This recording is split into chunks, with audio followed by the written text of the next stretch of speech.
7 o'clock, and then call to order the Town of Old Saybrook Zoning Commission for Monday, August 7th, 2023 at 7 p.m. Town Hall, first floor conference room. Roll call. I'm Mark Caldarello, Vice Chair. We have regular members Mark Delmonico and Anne Marie Thorsten. Seated tonight for Bob Freeman will be Brenda Dyson, and seated for Jerry, who's not here at the present time, would be Justin. Just one quick Yes. announcement. Oh, and we have 3 online participants, and we have 2 in the audience. So tonight, just to make an announcement, 91 Sheffield Street has been continued to the August 21st meeting. So I know a few people are here for that. 91 Sheffield will be heard August 21st. Okay. Regular business minutes from our last meeting, which is the regular meeting minutes of our hybrid meeting on Monday, July 17th. Are there any corrections or additions that any of the commissioners may have? Didn't have any either. Joanne, very good job. Thank you very much. Also forgot to mention that in addition to the audience and online, we have our VEO officer, Chris Costa, and our clerk, Joanne Galley. Any correspondence other than what pertains to this? Make a motion. The motion for the minutes. Oh, that's right, sorry. The motion to approve the minutes from the last meeting by Mark Delmonico, second by Brenda. I'm sorry, seconded by Anne Marie Thorsten. All in favor, signal by saying aye. Aye. Thank you very much. No correspondence other than what pertains to this evening. So we'll continue into public hearings. A with Shoreline I Group PC application for special exception use to construct a 421 square foot building overhang to existing 7,786 square foot building. First floor eye doctor, second floor office retail use. 821 Boston Post Road, Assessors Map 36, Lot 4, Business B2 District, pedestrian node, owner, Old Saybrook Real Estate LLC, agent attorney Edward Casella. Action, public hearing continue or close by September 6th, 2023, or no later than September 10th of 2023. Attorney Casella. Hi, good evening. Ed Casella, representing Old Saybrook Real Estate LLC. With me this evening is Leo Heim, who's him and his wife Tiffany are the members of the LLC. Can you promote me now? I am on. Can you spell his last name, please? Yeah, H-A-I-M. Leo. Leor, L-I-O-R. H-A-I-M. H-A-I-M. Got it. This is property at 821 Boston Post Road. You're probably all familiar with the building. Previously, Greg Young was in there. Chesley's Sleep Center. There was an antique shop on the first floor most recently. Dr. Heim owns Shoreline I Group PC. He and his wife bought the property as an investment to move his practice into the first floor and to rent out the second floor. They engaged Angus McDonald, Gary Sharp to do the site plan, and Peter Springsteel as the project architect. Is Peter on? You know? Steve. Good attendees. Who's got their hand raised? There he is. 18607. Yes, I'm here. Oh, hi, Peter. Hey, I still can't share my screen, Joanne. I don't know.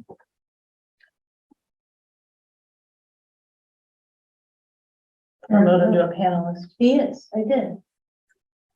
I don't know why it's not calling. Okay. Oh, there There we you go. There we go. Thank you. go.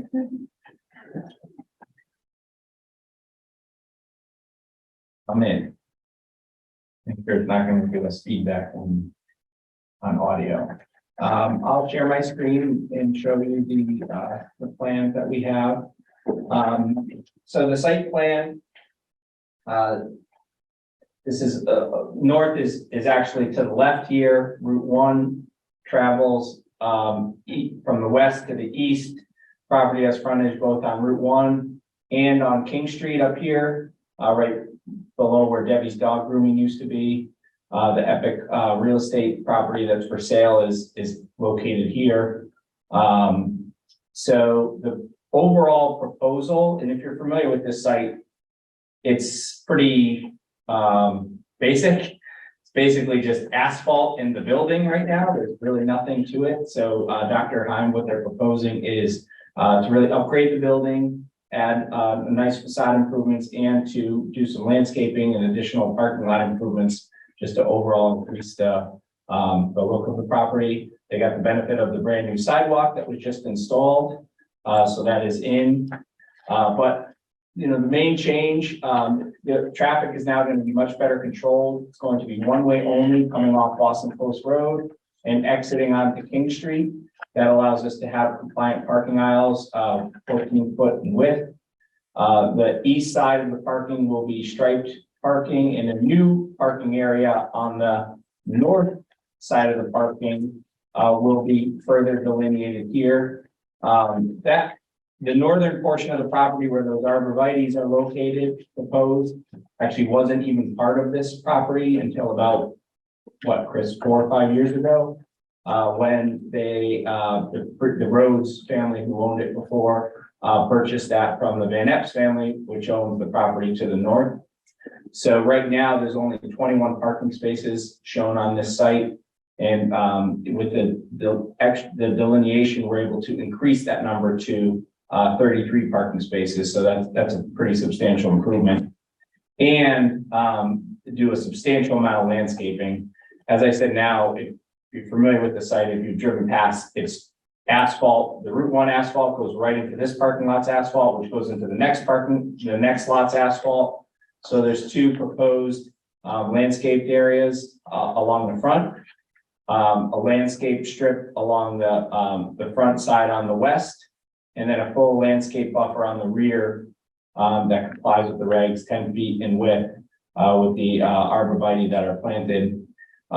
The site has challenges because of the non-conforming nature of the parking area, but the owners have taken a lot of steps to try to beautify and meet the regulations as much as possible, while still preserving driveway access here, minimum 14 width drive aisle, and driveway access out to King Street. The major change to the building, so to speak, is there's a proposed 400 square foot porch addition along the front, just to provide a covered entry. Right outside the porch is going to be bollards, just to make sure that there's no car versus pedestrian incidents with the building. So there's a row of bollards, but that's kind of the major change. The building, other than that, is remaining exactly the same with the same shell, but substantially improved with new siding and windows, some new architectural features like gables that Peter can talk about when he's reviewing the architecture. Additional site improvements include upgraded lighting. On the east side near Epic, there's going to be low bollard lighting. On the north side, near the Van Epps property, or what used to be the Van Epps property, there's going to be more traditional lights, parking lot lights that are shown on the plan. Dumpster is located back in the corner behind the building. HVAC will all be behind the building. Fencing along this, where there's really no opportunity for buffer, there's going to be a fence line right behind the building and in front of the building as well, to further delineate the 2 parking areas. So that's an overview of the site plan. I can go into more specific detail if you have any questions. But we can also show you what's happening with the architecture. Peter, Yes, I am here. can you see my screen? Yes. Yep. So this building, basically, we're putting lipstick on a pig, so to speak. we've added a dormer on the right-hand side of the building to break up the long barracks-like roof of the building. And we put some shingle-like material up there to accentuate that gable, and that would match up with the gable on the front of the building, right there with the same kind of treatments and a window. Those windows aren't there now, so that's a kind of a new thing. We're redoing the fenestration, the windows and doors of the building, so it's a little bit more regularized and makes more sense with the actual layout of the building on the inside. Most of our glass is up facing the street, which is what you want in order to draw attention to the building and create some life to it, along with a sign for the medical practice that's going in there. The other main feature that we've added is on the right side of the building, which is that center image that you can see on the drawing. There's a canopy that comes out off the building with some brackets and a dormer announcing the main entrance to the building in the center as well. And that canopy doesn't have any columns which come down to the ground because we are tight at the parking driving area. So we just felt that the columns would might get damaged if they were to drop down. We're going to put new siding on the building. We've been before the Architectural Review Board and they didn't seem to have any trouble with what we're doing here. We've got double hung windows, which is a more traditional application. And we've got some glass doors to announce the sort of commercial nature of the building as well.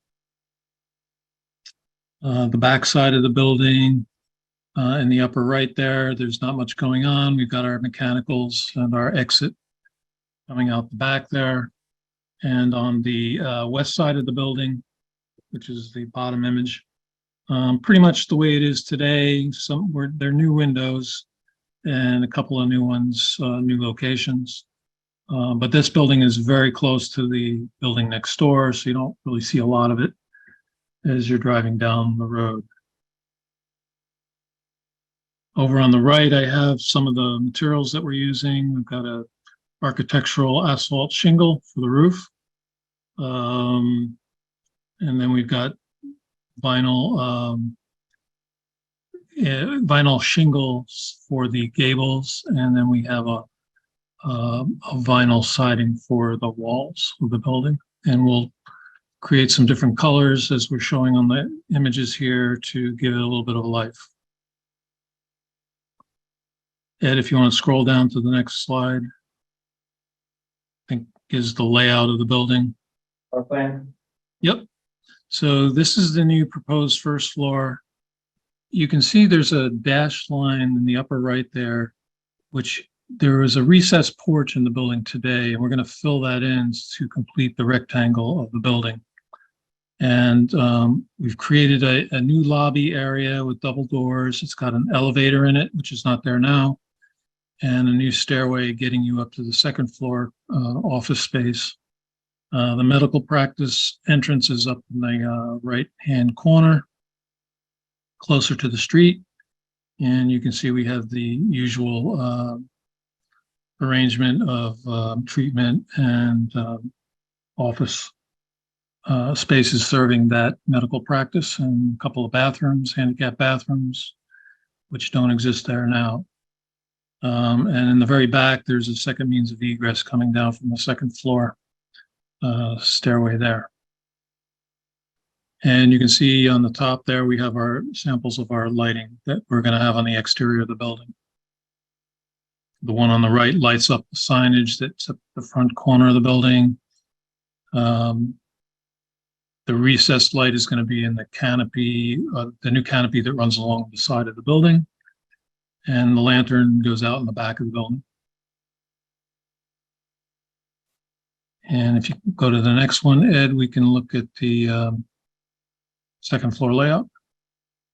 And here we're creating some new, more organized office space that could be leased out by one company or several companies, depending upon what their needs are. And again, you can see the elevator. We've got two handicap bathrooms up on that level and our egresses. That's pretty much it.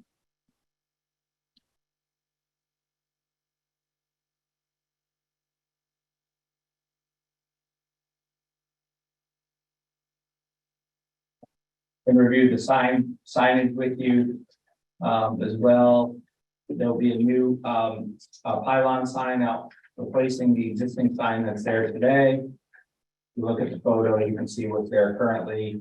The new sign is actually a little bit smaller, more in line. Your regulations allow 45 square feet at this point, so we brought it down to comply at 44 square feet.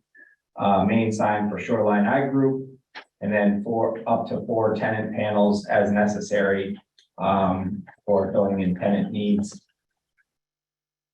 The building on the south side, facing Route 1 will be the Shoreline Ag Group signage, and the final sign is just identification sign more or less for the tenants, which are in the which will be on the second floor of the building. So that's the extent of the signage. The building number 821 is located on the east side of the base, close to Route 1, and on the south side facing Route 1.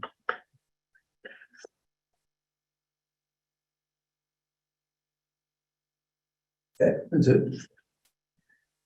I think while you're on the sign, is it illuminated? It's illuminated. Okay, and, do you have it on a timer where it'll shut down the hour after closing? Yes. Let's see whether that made it into the statement of use. I think it did. I may not. I haven't read that. Signs will be on a timer and will turn off no later than 1 hour after closing of business. That's in the sign application anyway. I don't know if it may have been for the statement of use, but that is agreeable. Okay, and the only lighted sign is the one, on the closest to the road, not on the building No, the building sign is illuminated as well. as well?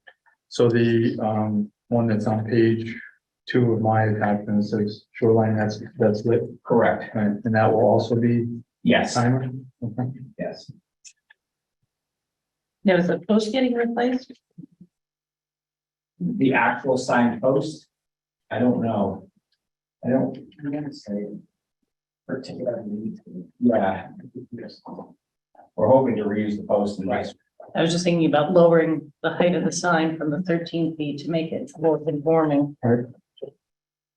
Well, you know, the sign is a non-conforming sign, and I think the goal is to keep it. We've reduced the size of it so that it is now more, the actual size of it conforms. Previously, it was more than 45 square feet, so you know, with the trees and the vegetation, I know keeping it as high as possible is what they want.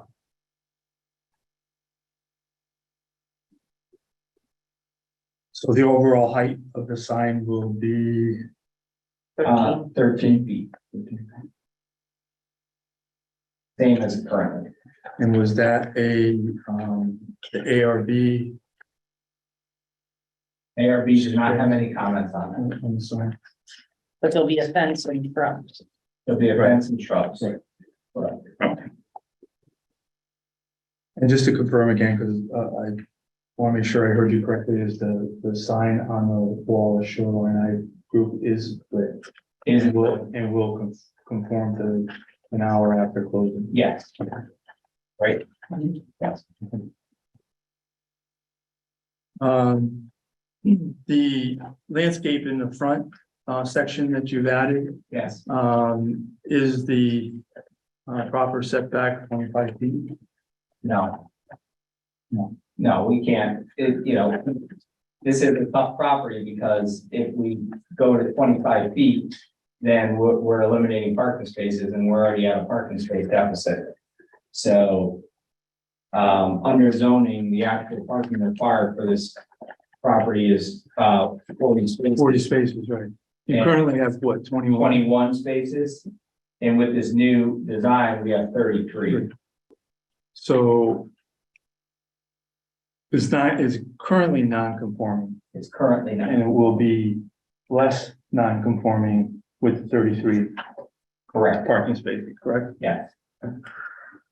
and less non-conforming with the landscaping added. We're adding, over 2,000 square feet of landscaping that's not there today. Correct. Is the second floor currently used? Yes, well, As, yeah, it was a variety of, different uses. There was a spa there, there was, office space up there. So over the years, it's been a number of different things. All the, I should say it this way, are the outdoor lights as you proposed, flex sky compliant? Yes. Yep, they, on sheet 2, there are specs, for the outdoor lighting. The parking lot lights, the bollard, the building lights, Right, you can see that they're all, face down. and there's no additional lighting on a pole. There are 3 new poles, on the rear of the property. Close to the arborvitae's.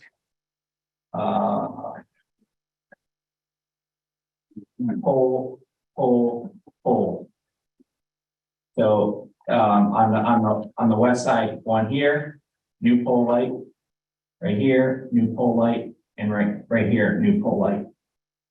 Can you redo that and just slow it down so I can catch up with it? Yeah, no problem. One here, down at the bottom. Yep. Yeah, let me just zoom in too. Squares. There's little squares.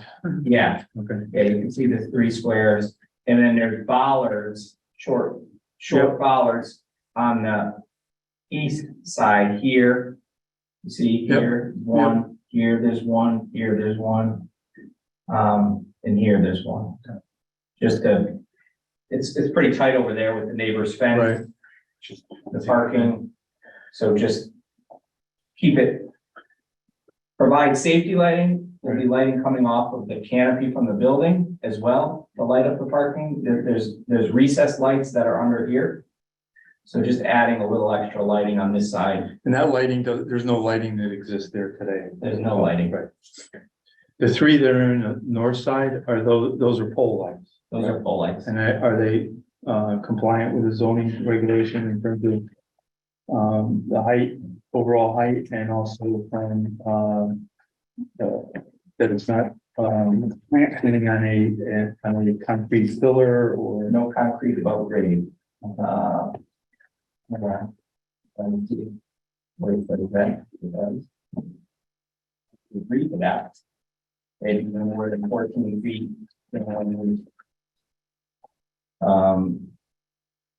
That there be no concrete above ground. It actually says. And that the height is 7.5 feet.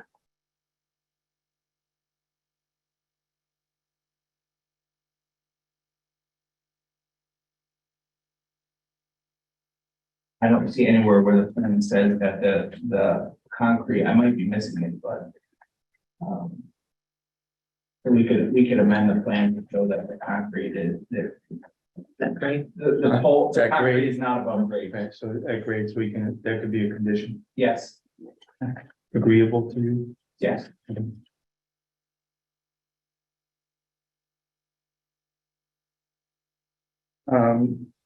And it comes to the plantings that are proposed, that you have not only at the street level, you have 2 shade trees at the street entrance, We have the 2 dogwood trees proposed right? and 1 over on King Street. Right.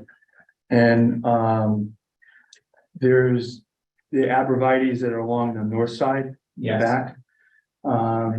Is there a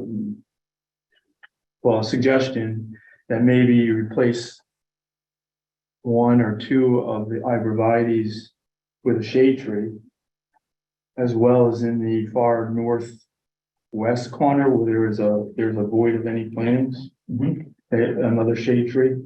Okay. If that is agreeable with the applicant. Is that agreeable? Yeah. Shade trees are something that we are losing, so the opportunity to put more in is beneficial. when I looked at the plan here and in front of the building, it doesn't show any plantings in the front of the building. However, on the, I'll say the ghost drawing of the front, there are plantings there. What are we doing in the front of the building? Plantings or? When you say the front, are you saying that? I'm saying the entrance on the side, which would be the facing the east, Yeah, under the opening, yeah. Are you? If anything, they would have to be containers. In that area there, because it's a walkway. Mhm. I mean, according to the print that you have here, you don't have anything drawn in. No, and I think the preference would be not to be able to keep that open for folks to walk down that walkway, so to speak, Right. and not have to go into the parking area. So my purpose of the question is, for clarity, is will there be or will there not be any plantings in the front of the building? There won't be any plantings, actual, no. Okay. No plantings, yeah. Okay. Commissioners, are there any additional questions that you may have? I just have one question. I could Mhm.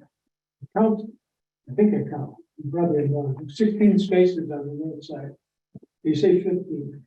Is one of them not compliant or? I don't know, I noticed that as well, I wasn't sure if the last space up here, because it's not a full space with Right. the entrance, I think the engineers took a conservative approach and didn't count. Because it's close to the end? Yeah. Yeah, you can see how you don't have the full, Okay. 18 feet of, length. Right. Yeah, okay. Can that be extended into landscaping? This area right here? That 16 spot. Yeah, I don't see why not, right? If this- Well, I mean, if the space is not usable, then Right, you could just increase. why not increase the buffer? Because if you leave it that way, it'll be, people will park. Yeah, right. And if it's not a safe official location, landscaping will be a good way to enhance that. Compact cars, not smart, yeah. Yeah, smart car. Yeah, smart. Yeah, I think that's a good suggestion. Okay. Okay. Or Anyone just have else? the engineer curve it. Yep. Any other commissioners? Justin? Anne Marie? No questions for me. Brenda? No? Okay. We have a correspondence? So you received a favorable referral from the Architecture Review Board.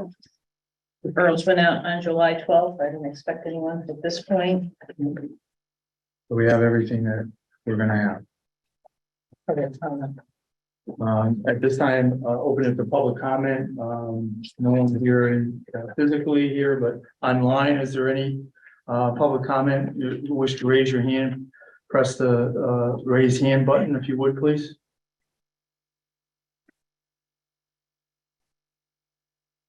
Not seeing any raised hands. We can, if there's no further questions from the commissioners, we can move to close the public hearing for Shoreline I Group PC application for special exception use to construct a 421 square foot building overhang to existing 7,786 square foot building, first floor eye doctor, second floor office, retail space, 821 Boston Post Road, Assessors Map 36, Lot 4, Business B2 District, pedestrian node. Seconded by Mark, what? I made the motion. To close the book. Close the public hearing, right. Mark Delmonico second. Is there any discussion? Not hearing any of those in favor of closing public hearing, raise their hand, signal by saying aye. Aye. Aye. Opposed, abstention, 500. Are we prepared to deliberate and decide this evening? Okay, so I will make a motion to approve the Shoreline I Group PC application for special exception use to construct a 421 square foot building overhang to existing 7786 square foot building, first floor eye doctor, second floor office retail use, 821 Boston Post Road, Assessors Map 36, Lot 4, business B2 district pedestrian node with the following conditions. You have to, yeah, Chris. The freestanding light poles in the parking lot will be compliant with the zoning regulations, concrete below grade and meet the height requirement. 3 deciduous shade trees will be planted along the northern boundary. An increased landscape island on King Street will be added to remove the non-usable parking space. Yeah. The parking space that's not functional will be landscaped. And I believe those are the conditions. Did we need to condition the grade height of the pole? You did. You did, you had, okay, sorry, I missed that. Okay, so I make the motion to approve with conditions as stated. Is there a second? Second, Mark Delmonico. Is there any discussion? Not seeing any discussion, we'll move on to a vote. All those in favor, signal by saying aye. Raise your hand. Aye. Justin, opposed, abstentions, passes 5-0-0. Thank you very much. Thank you. Thank you. It's good though. Good. Yeah, very nice. Thank you very much. Just one quick announcement. There's some folks online. 91 Sheffield Street is not being heard tonight. So if you're online for 91 Sheffield and didn't get the announcement earlier, that's continued to August 21st.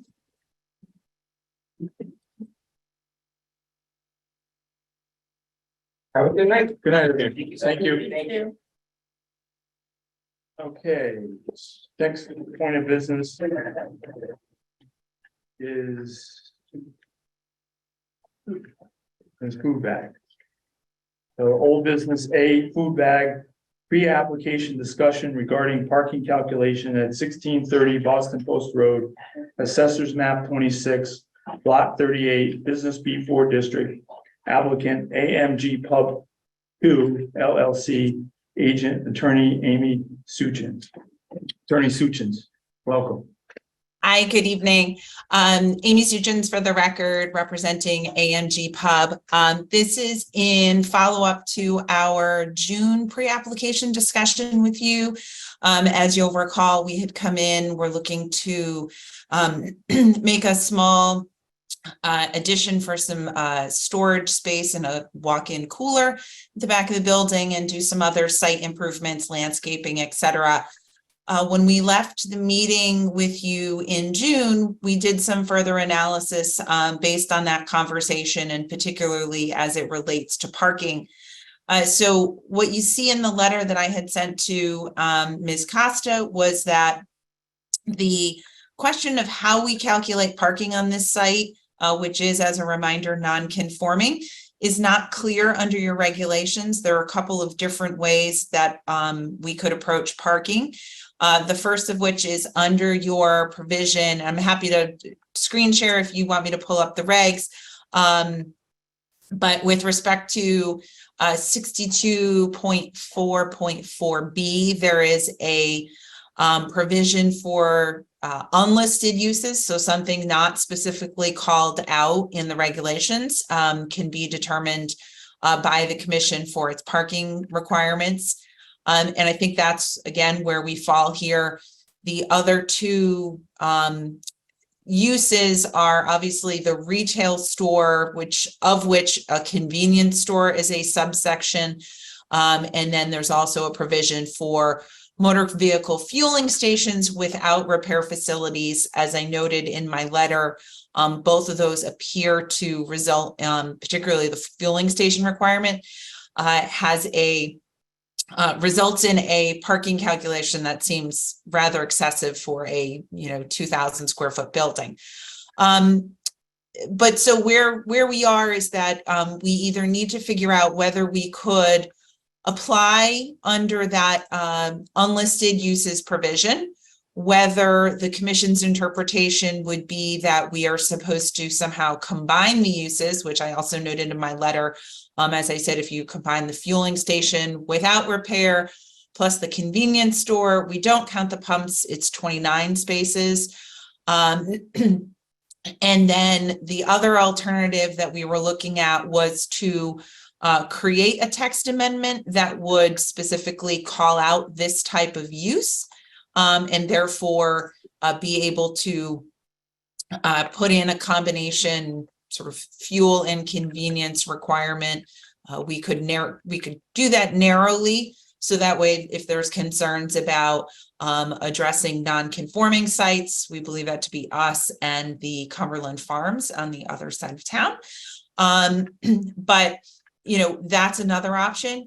In either scenario, if you don't like any of those scenarios or approach because of whatever concerns might be, we would need to go get a variance because we have 17 spaces on this site. And I think unless there's an ability to apply under the unspecified use, we would need to go get a variance, in which case we'd still need to understand how you would interpret the parking requirement, because we need to know the standard from which we might be able to or might need to seek a variance. So that's kind of the detailed overview. I hope I was not too confusing, but it is a little bit of a circular issue with respect to how the various parking issues and items are applied to this application. So you're looking to the commission to guide you in which direction we think you should go. Correct. Right. That if there's, you know, the thought on the part of the commission that this is an unlisted use and we could apply under that provision and make the argument about what the appropriate amount of parking is, we could do that. If you don't think that that's what, you know, that provision was intended to be used for, we would need to understand how you're otherwise calculating parking in order to figure out what the standard is, and then, you know, in the alternative, seek a variance if necessary. And does the applicant have a preference? Certainly, I think we would prefer to have a scenario in which the property becomes conforming. I always, you know, from a legal perspective, from a goal of zoning to reduce non-conformities, I think any scenario, whether it's, you know, coming up with a classification or determination as to what's an appropriate amount here, and so then we have a specified use, or whether it's a text amendment, those are certainly the priorities that I would have. I really would prefer not to get a variance. I do think there's a hardship here if we had to, given the constraint of the site, but again, that leaves the non-conforming status in place. And would a text amendment be narrowly defined to address the parking? Yeah, and so what we had in mind, and frankly, how we got here was we were working through, as I said, after the meeting we had with you in June, been working through some of the parking calculations, and I had two thoughts. One, we could obviously make any text amendment narrowly construed to address that issue of nonconformity, so it doesn't apply if you have somebody coming in with a brand new gas station. They would not necessarily be the beneficiary of a text amendment that was intended to address, you know, small non-conforming sites. And then second of all, I think the question would be, you know, when we were there in June, there was a preference to try and keep the idea of a per pump parking calculation. And the challenge we have there is that with 8 pumps and those not counting, it would likely require some sort of calculation that if we counted if we had a per pump parking requirement, so, you know, 1 space per nozzle, so 8 spaces here, plus a convenience store or retail component, that would necessarily need to be higher than most of the other retail uses that you have in your zoning regulations, which is why then the question was also, does it fit into the unlisted uses?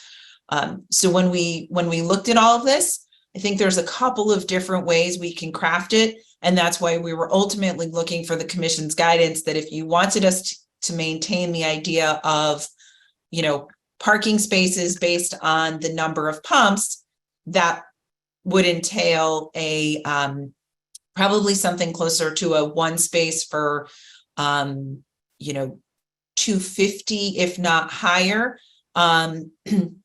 calculation. We could try and make some sort of distinction between customer accessible space and storage space, which I think was one of the things we had talked to you on. But the sort of the issue of text amendments is that we do get into your discretion, which is again why I wanted to talk to you to find out if there was a you know, approach that you would be most comfortable with. So a narrowly crafted text amendment for this parcel would also apply to all existing service stations in town. Is that correct? We would attempt to make it apply to non-conforming sites, and based on my conversations with Chris, I think that's us and Cumberland Farms.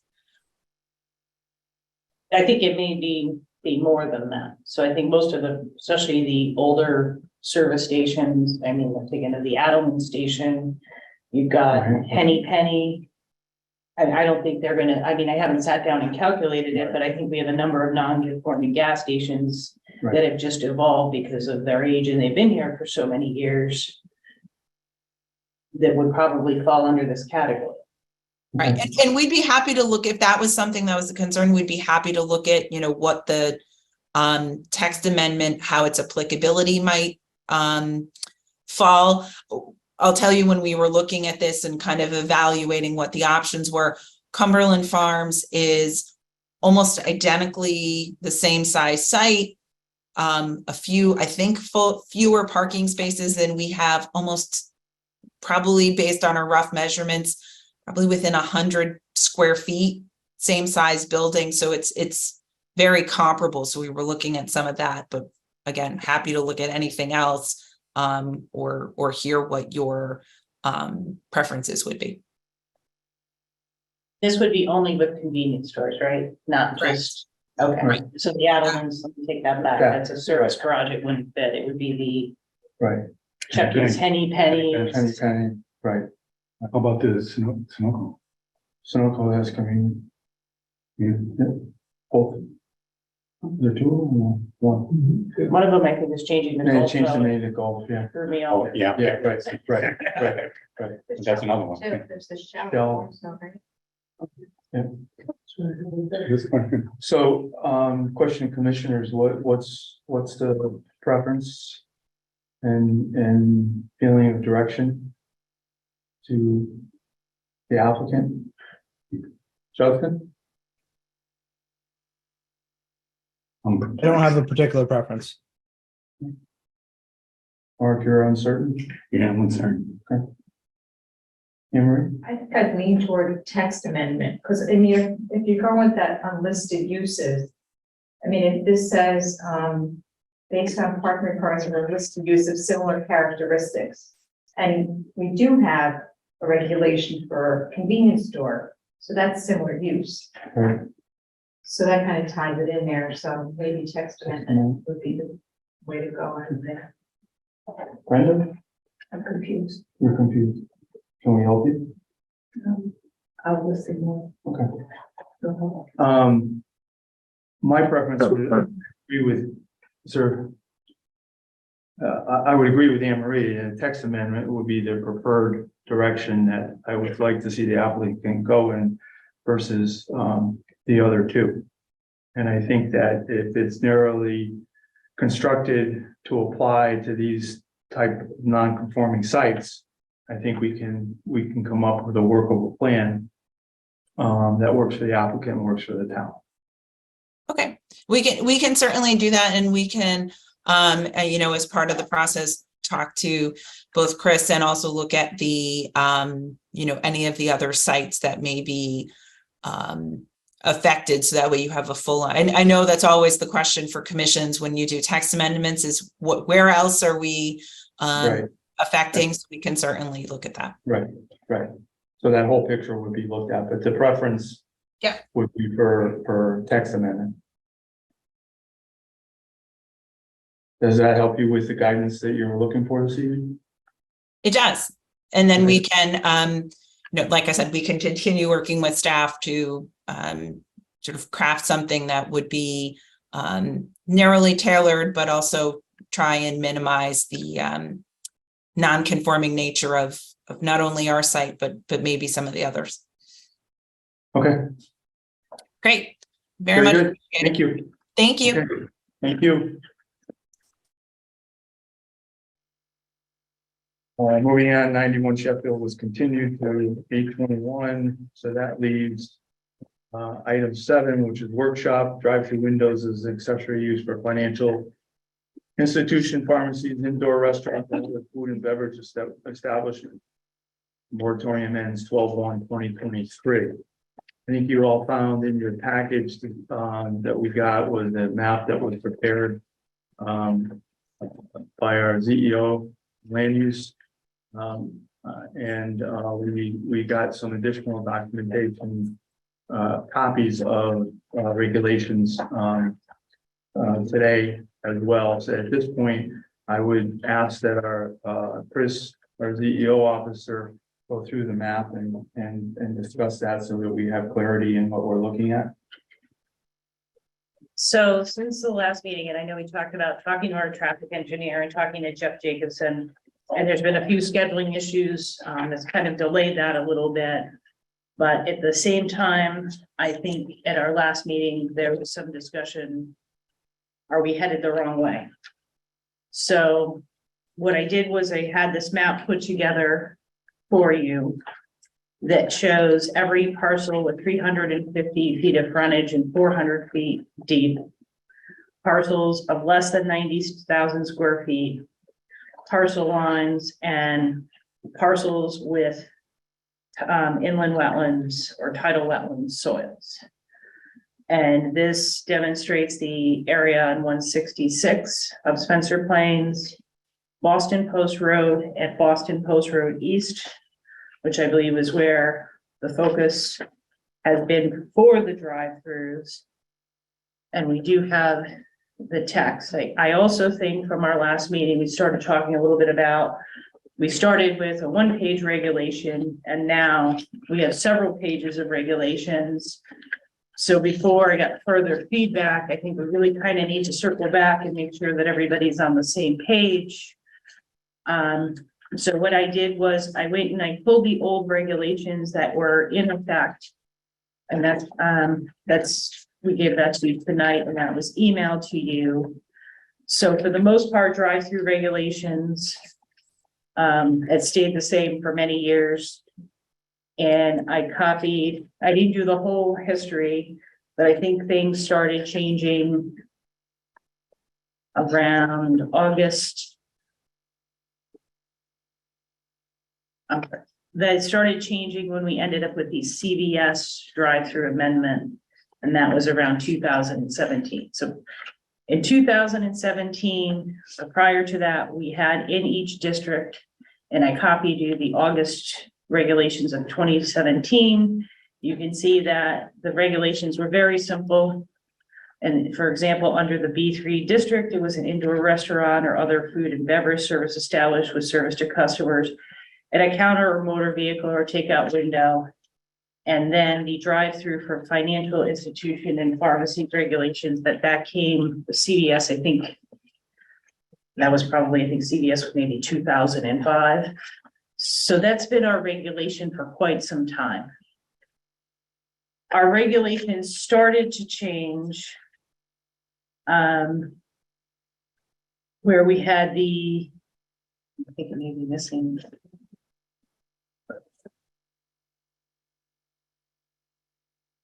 We had the change for the Dunkin' Donuts in the B2.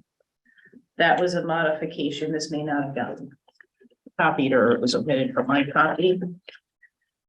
And that allowed for drive-throughs in the B2, and that was associated with what's now the Smithland Agway Duncan parcel, however you want to call it.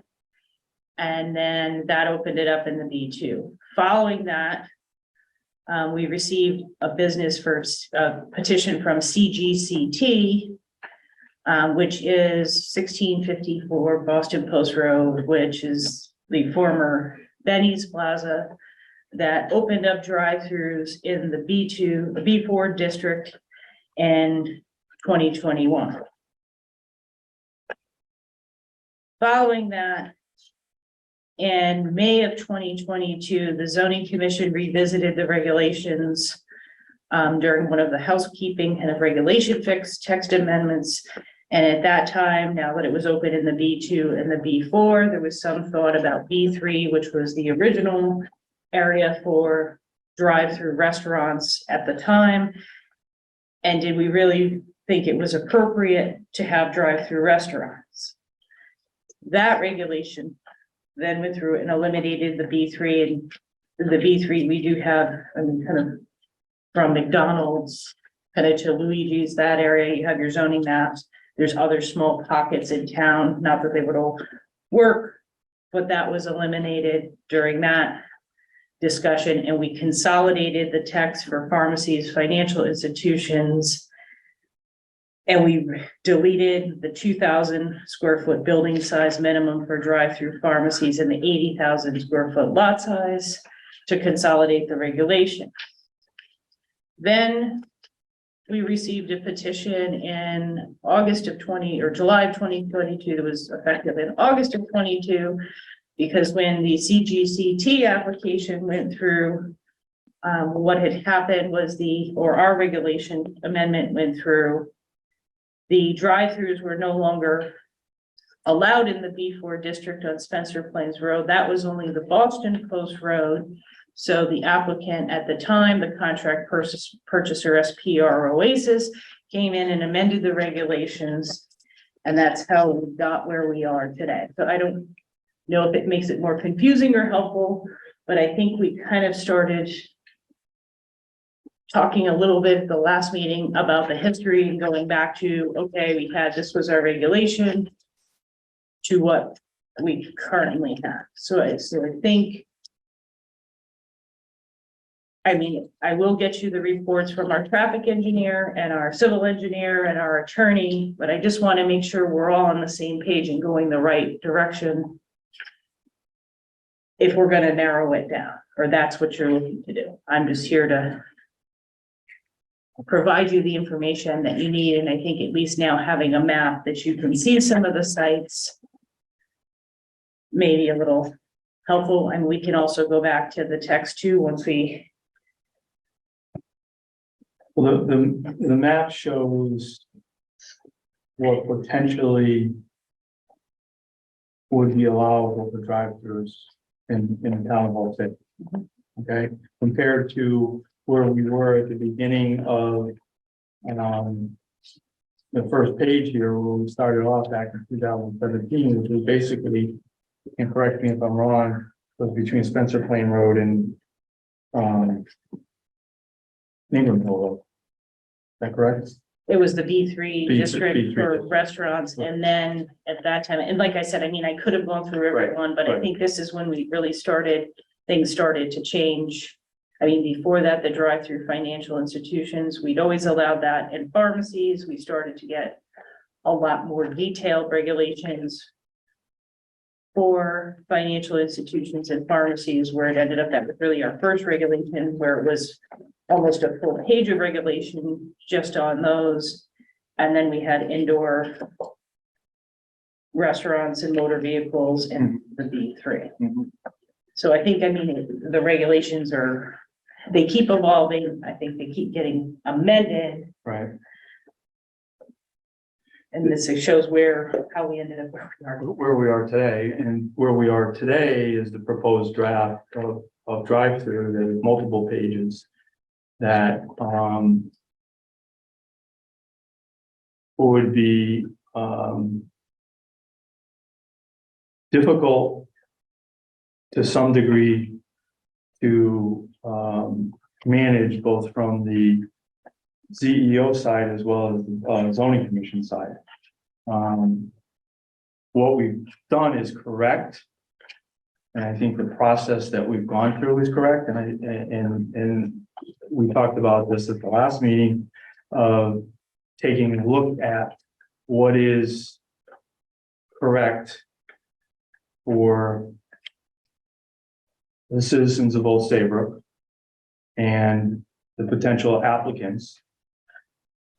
And my concern is, as I had mentioned previously, is that, I think the town of Old Saybrook is a tourist and potential resort destination. And to have an experience of multiple drive-throughs like you would find in Groton or New London or Middletown or other parts in New England, is that right for the town of Old Saybrook? So the thought process is here before we go to traffic engineers and to engineering to get feedback based on the proposed text revisions, is, you know, we need to give guidance as to what do we want to do. Do we want to continue in that direction? And open it up to what the extent is that we're looking at in front of us? Or do we want to go back to a regulation with amendments to control that process? So the question is really posed to all of us as individuals, as part of the commission, is what is your thoughts? What is your direction that we can provide to our CEO officer as to what direction to go? You know, we did the same thing when we did the cannabis process.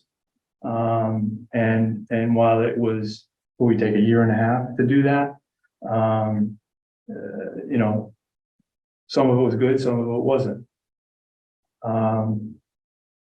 So we're looking for feedback. I'm looking for feedback and to see what everybody's potential, you know, what they see as potential or what direction you want to go.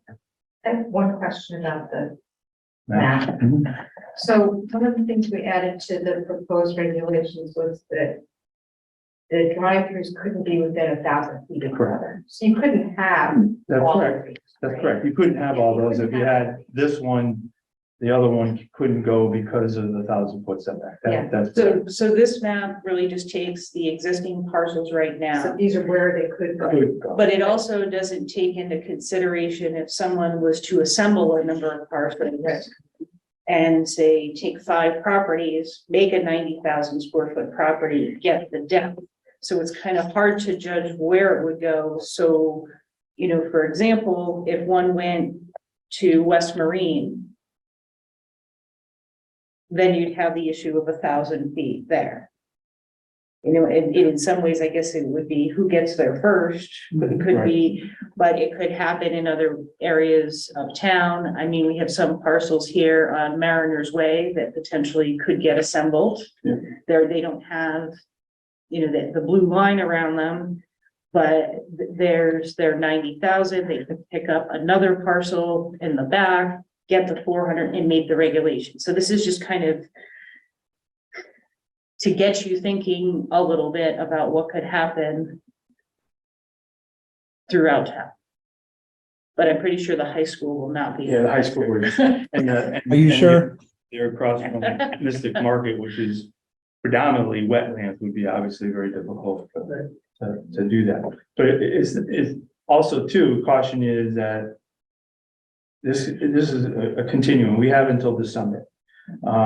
It's not, you know, what is your answer tonight? Let's go in that direction, but it's a thought-provoking exercise based on where we've been, where we're headed, and the way it would look potentially in town. What, can I make, Sure.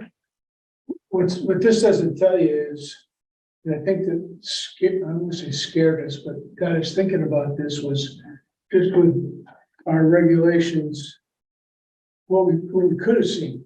I mean, we could have more and more of these with the current regulations, and this is sort of what our proposal would. I know it's not everything, like you said, if things were combined, but this is what could be now. So it restricts the number of, it considerably constricts the number that it could possibly be. And I think in the beginning, we were concerned about how many there could be. So from that standpoint, I kind of like the scope of it. It may be a little complicated, but I do like the scope of it. Maybe 1,000-foot distance is pretty restrictive on top of it. I don't know, but I just think going back to the beginning, we seem to be all concerned about how many there could be. There's a lot of talk about, the Benny's property and the one north of Spencer Plain Road, and even the extension behind Big Y, Max's place. The thoughts that they had about what they wanted to do, which isn't really done. Well, you could also, over Mariner's Way, it could develop into multiple The shopping opportunity. center. Shopping center is another area, so it's not just one side of town or another side, it's all over town. So this kind of puts it, I mean, Route 1 could be a drive-through Mecca, potentially. currently, Could become more of a drive-through Mecca, where you get off, hit your drive-throughs, get back on the highway, and, value the town. So, that's what I mean. I think that kind of scared us, that whole thought. Well, I think your regulation right now is very wide open. And Right. part of the purpose and from our discussion at the last meeting was to go through, and what's kind of happened is we whittled away a little bit text change by text change for maybe a specific property, which is opened the reg up a little bit. And the next text amendment comes in, which opens it up a little bit. And the next text amendment comes in and opens it up a little bit. And slowly, and I think that's why the commission decided to go into moratorium, is that the regulation for drive-throughs is pretty wide open. I'm trying to say, that's what I'm trying to say. And my feeling is kind of to what Mark was saying, we did go through, we spent a lot of time on cannabis. We broke down all the different types of licenses and things that could happen. And then the commission kind of circled back and said, okay, where do we want to be? Do we want it wide open or not? And I kind of feel a little bit, we spent a lot of time. I think the commission learned a lot through the process.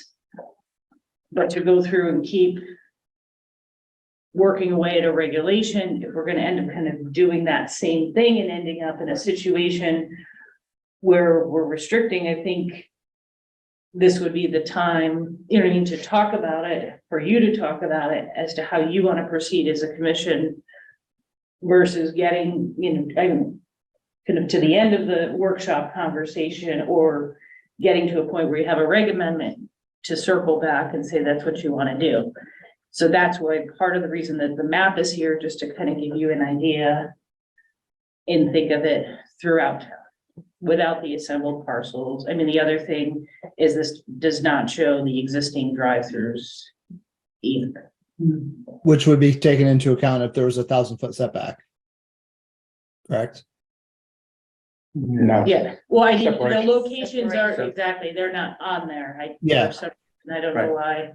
It was more just analyzing the reg and trying what would give you a visual to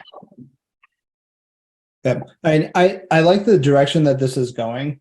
One thing that I'll say is I don't think that we can create a regulation that accounts for every possible potential future change.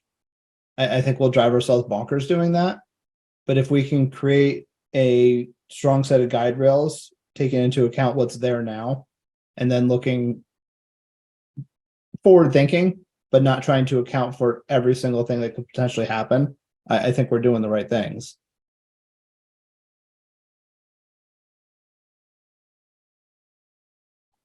Any other comments, Brandon? I guess the goal is for the good of the town. And if we increase the specificity of the requirements, does that give us ultimately more control over the goal, achieving the goal, or less in controlling the process? Does that make sense?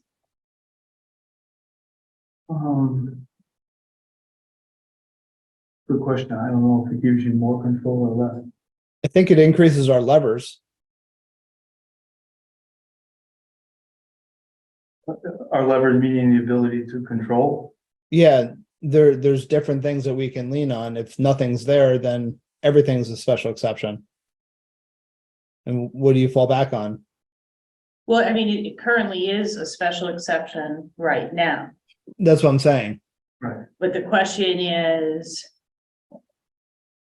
even though it's a special exception, you still want to kind of figure out how you want to guide that regulation and where you want to guide your Right. development. Yeah. So is this where you want to go? And I think at the last meeting, I kind of get a little bit of a feeling that maybe that wasn't where everybody wanted to go. And that's why you have a map in front of you. So I think it's just kind of making sure we're all on the same page before we continue refining these regulations. And to answer Brenda's question, I mean, we do have the plan of development, we have the plan for the town. But they're your regulations in your town, and it's where you as a zoning commission and planning commission, the other boards want to be. Right. I'm struggling from what you're trying to capture, Mark, is Old Saybrook being a destination town for tourists, that they come and sit down, they don't drive through. I think that's is somewhat hard to prevent, considering people coming off the thruway, they want the convenience. Do you want to completely shut us out from those people wanting that convenience? Or some of our thought was to keep them separated north and south of the town, keep them away from downtown, keep them furthest away, and minimize the impact of them by that 1,000 or maybe 2,000 feet separation between them, so it minimizes how many you can put. Right. That's But the way that we're headed with the regulation that we worked on up to this point is it's open across town. It's not isolated to one end or the other, or either end. And I mean, I think that's the question. So what Mark's saying is you're talking about having people get off the highway and get back on the highway, where now maybe people, I'm kind of seeing both of your points. You're saying it's easy to get on and off and go get your hamburger and go on your way. But I think Mark is saying, okay, well, you get off the highway, and maybe you're not necessarily getting your taco there, so you drive down a little bit and find somewhere else or discover something new about Old Saybrook. Heck, you could be a family that's here in town that wants to grab something quick and go to the beach. There's a lot of scenarios that it could benefit. I don't necessarily want to prevent something like that. I'm not agreeing or I'm just Right. kind of trying to pull what you're thinking. Right.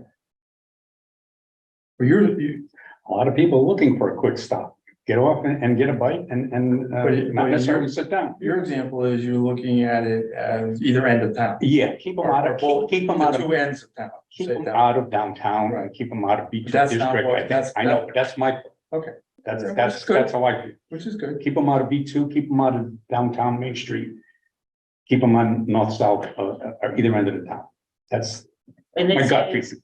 but okay, so the focus keeps going to restaurants, And but it's what and it's about basically restaurant. pharmacies. I think the pharmacy and the banks have little impact on this.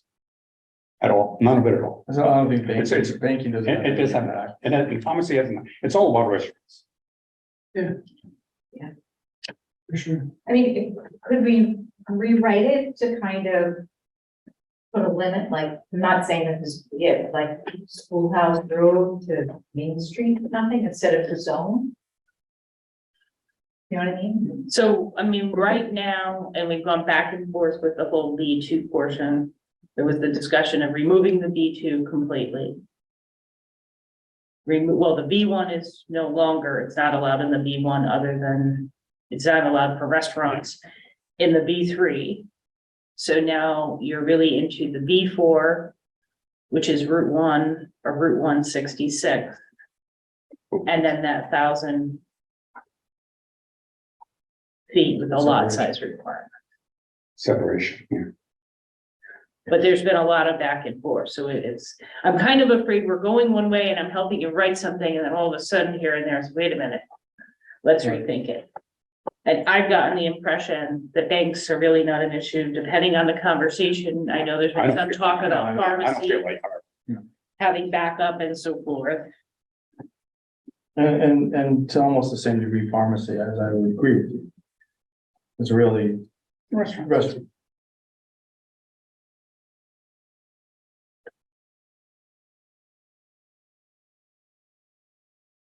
Well, I would say that we certainly continue this. That each one of us gives it more in-depth thought before we go in the direction of having Jeff and our traffic engineer look at it, because I think there's still some tweaks or adjustments that we might want to look at doing. And I don't think it'll hurt to get more input. I just don't want to keep working with something if we're going to go astray a little bit. You know what I mean? Right. And I mean, we did that with cannabis. We went through, we talked about micro cultivators and cultivators, and then we kind of got towards the end and said, you know, the commission said, let's keep wherever we had a medical location as a location that can convert to recreation. I feel like we're going in the right direction. We might need a little refinement and a few tweaks here and there, but I think we're going in the right direction. The right direction being the draft we've been working on for months. Yes. There might be some more conversation around, do we incorporate the B2 or not? And maybe we talk about that specifically and see, you know, what the impact of that really is based on the map that we have here, the new one. Mhm. B4, I can definitely see that being applicable. Just one thought. Mhm. I think it's important to get Bob and Jerry's input too. Right, we don't have all commissioners here this evening, get everybody's input, but I mean, we've all been through this process over the last somewhat painfully and somewhat less, but I just feel that the extent of the regulation that we're headed in with this detail is going to may not create the outcome that we want, and it's going to create an additional amount of work for the commission to manage applications with. And I think we have to be cautious and concerned about what is it that we want, what do we want it to look like, and what is right for the town of Old Saybrook. So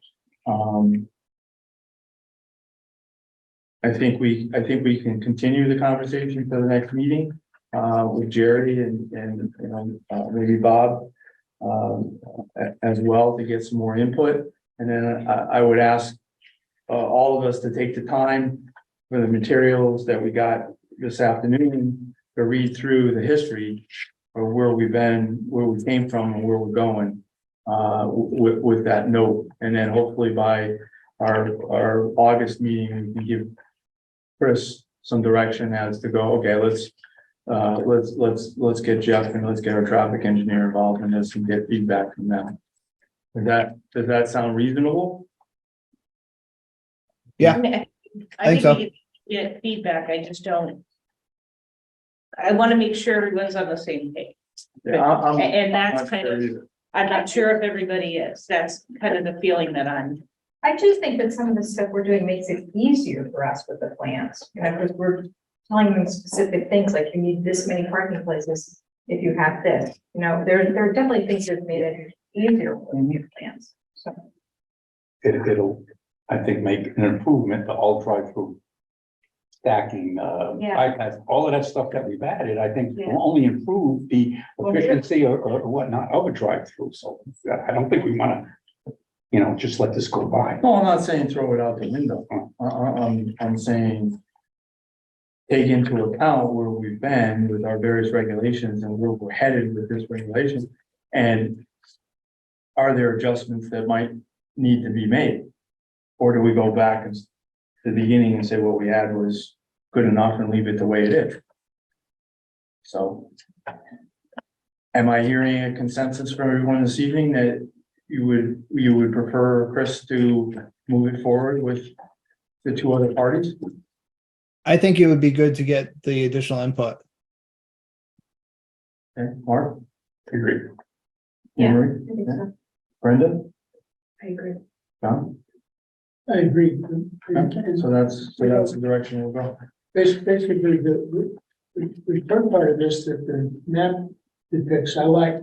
I get lost on page 4, 5, and 6, and for some of the stuff, all good stuff that we added in there, maybe that's where we can take out some content. I don't, just my thoughts as I read through this myself. But I think I agree with Justin. I think we're on the right track. Okay. Clarity at this point? Okay. Great. Thanks, everyone. Next on the agenda is elections of officers. As you know, Bob has resigned as chair, but will remain as a commission member through the remainder of his term. So the chair is open, that needs to be filled. So are there I'd like any, to nominate Mark Caldarella as chair.